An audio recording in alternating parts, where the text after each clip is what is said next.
So, King Charles, first of all, thanks for sitting down with Step by Step. Just wanted to get a little bit of your feedback and your thoughts on, just footwork in general and everything like that. So, I guess first thing is Chicago Footwork. Like, where does it come from exactly? How did it start? Yeah, it started on the south and the west side of Chicago. Most people say the west side, and they brought it over to the south. But it's pretty old.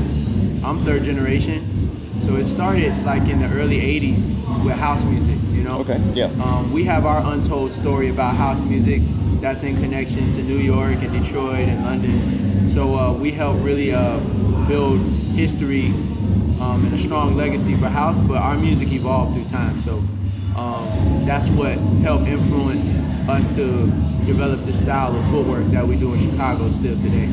And me and my crew and a few other people from other crews of this generation are just trying to travel the world and spread the style now. All right, that's dope. Who are some people, like, if people were to look up Chicago Footwork, besides King Charles, who else would they look up?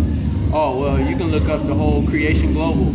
Creation Global is my crew, and we're a teaching crew, and we travel the world, and we educate people on Chicago footwork history. So you can just type Creation Global, to be honest, or you can see the Creation Global trailer. It shows you all the teachers, like Boo Dilla, Paul Zeddy, Rob C, King Chemo.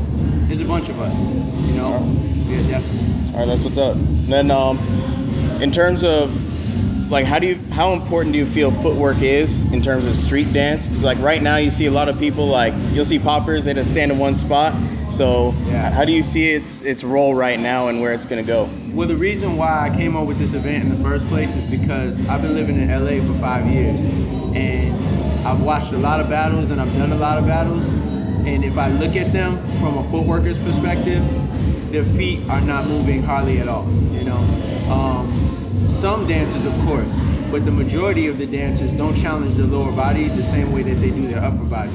And so with me being a footworker of Chicago Footwork, New York House, and I do hip hop as well, I feel like the best way to give back to the street dance community is by challenging them to do a footwork event where all the styles come together in one room and we see who has the best footwork of the night.